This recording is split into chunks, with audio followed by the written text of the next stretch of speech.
In September 2017, I made the mistake of joining a Pokemon Text RPG's latest shitty tournament. The mission was to fulfill an oath of vengeance I swore against an abusive site admin, because he single-handedly drove two of my closest friends off this text RPG after 7+ years of cruel mistreatment. Additionally, said admin and his friends enacted a disinformation campaign to take the blame off of him. Not only did I not make it out of round 2, but I lost to a complicit Rooster Teeth sycophant who was himself once a bully victim of a previous generation of site admins.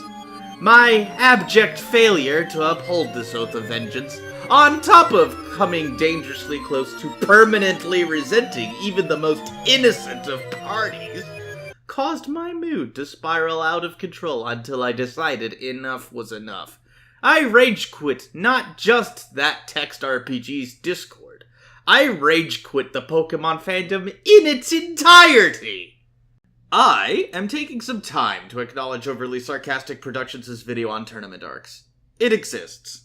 While I like some of their other videos better, I enjoyed the production quality put into their tournament arcs video.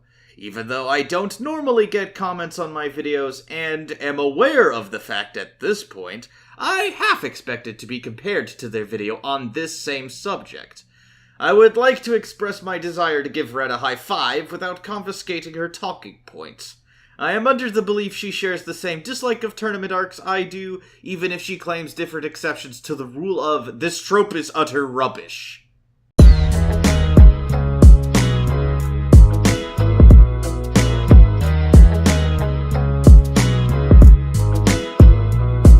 I've hinted in past videos about my possession of an intense dislike of tournament arcs.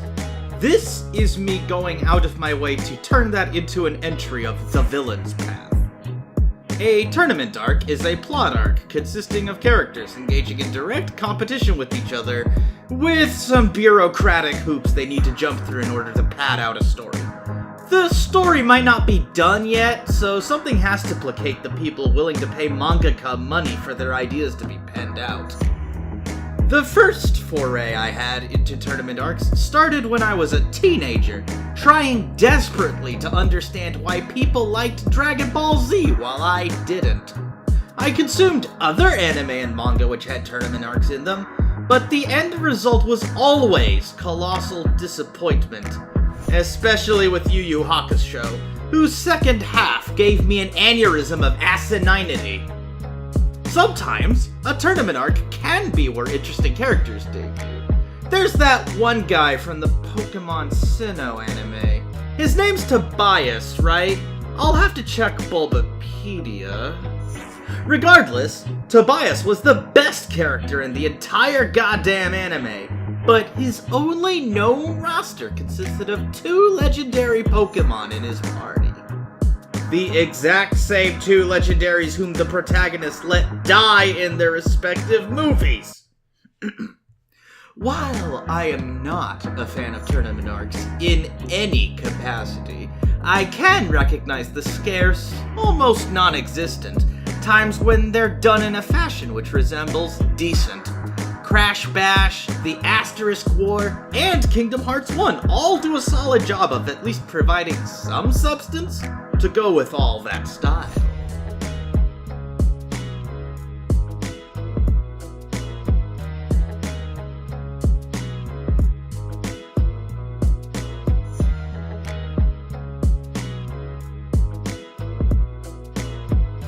There exist in-universe reasons for a tournament arc to be present.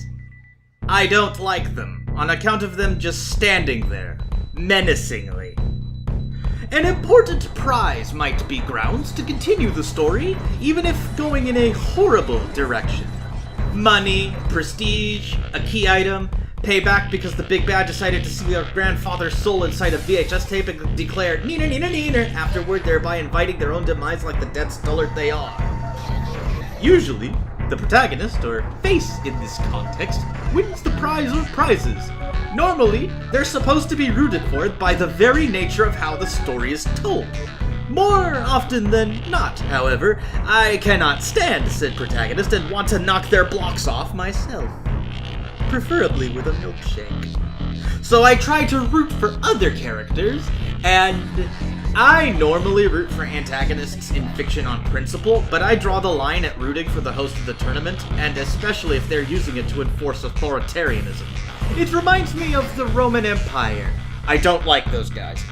It also reminds me of... Just a quick thing as well, I'm just going to say this right now. If you consume even a second of WWE content a week, there is literally no way you can justify watching literally even GIFs online.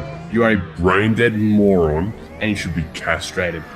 They're fucking evil. They're fucking evil. And so is every other journalist that perpetuates their fucking garbage and their Vince McMahon stories about, oh, he's such a wacky and interesting guy. he's screwed over literally thousands of people in his career and let an innocent man plummet to his death on live pay-per-view and then continue said pay-per-view. If you support him, you're a morally repugnant piece of human garbage, and that goes to Sean Ross Sapp and any other pathetic journalist that perpetuates this image that he's like a wacky madman. Fuck Vince McMahon, fuck WWE, and fuck literally any single human being that supports it in any way.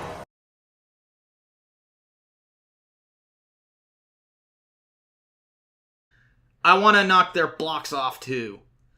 Whenever an antagonist isn't the host of a tournament, they are usually known as a heel. The general gist is they are not supposed to be rooted for. I still root for some of them anyway. As someone who is neutral evil myself, I can usually spot someone acting under a persona or kayfabe. Sometimes they do such a bad job at being the heel I cannot bring myself to boo at them. Other times I recognize them as glorified stooges of those in power and want to knock their blocks off for their lack of ambition. I also can't root for blatant throwaway characters who go up against the protagonists, at least not under normal circumstances. The prioritization of style over substance when these characters are portrayed is an absolute nuisance, and not every phenomenally attractive character concept is worth fawning over if they are just going to be a jobber whose only purpose is to be defeated by the face. It's worth noting some jobbers in real life are aware they're jobbers and deliberately take and throw matches to help someone else get through to the semifinals or finals of a tournament. I don't understand them. Knocking the blocks off of jobbers isn't worth it, but I see it must be done if I'm going to larceny against the unjust system they're all participants of. When it comes to real-life tournament arcs, everything is still quite messy. Given I make a concerted effort to becoming a Magic the Gathering YouTuber, I would have thought to participate in some Magic tournaments, right? Well, I never stick around in one place for long enough to enter local affairs and get good at drafter standard. I historically have moved every few years from state to state or from town to town. The circumstances which invoke these moves are always beyond my control, and always cause my status quo to commit cessation of existence.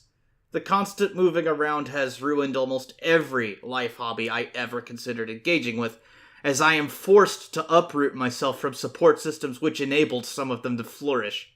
If I were to return to Yu-Gi-Oh!, an act I did consider via a couple 101 videos, I would run afoul of similar issues. Growing up, I did not own many video games. I played Diablo 2 when I was 9, and followed suit with StarCraft and Warcraft 3 not long after. Outside of those games, a majority of my games library contained single-player only adventures like Legend of Legaia. Because I moved around so much, multiplayer modes of games like Crash Bash and Crash Team Racing almost always went unused. Until high school, I didn't even have friends whatsoever. Starting from my sophomore year of high school, I would see my peers playing Super Smash Bros. Brawl with each other at the school library. I always tried to join in the fray, but I seldom emerged victorious. I later got a Nintendo Wii and Super Smash Bros. Brawl as a gift, and intended to main Ganondorf. After a few years, my Wii bricked because of Wii Fit, and I swore an oath to never purchase a Nintendo console again. I tried getting Super Smash Bros. Brawl to work on the Dolphin emulator, but it's an enormous resource hog, even on this laptop.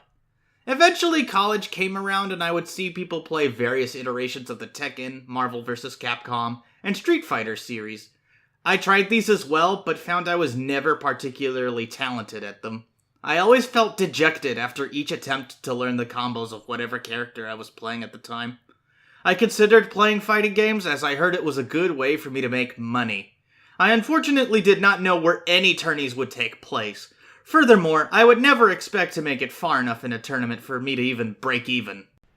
Between COVID-19 and my rapid disinterest in Magic Arena, my Magic-related content creation has more or less been kneecapped along with everything else. I was planning to attempt to make a tournament-worthy deck at some point using Omnath Locus of Creation. I guess it's too strong to still be legal and standard, which continues to be enormously boring to play. I suppose I should find some other activities to engage in while figuring out if I still have a Magic the Gathering YouTuber career at this point. I heard there was the Super GAGS League, but I missed signing up for it. I suppose I'll have to closely monitor the International Spyro Grand Prix Discord server for future community-related shenanigans. While not a fan of tournaments in general, I am at least willing to participate in anything community-related. The alternative is not pleasant to think about.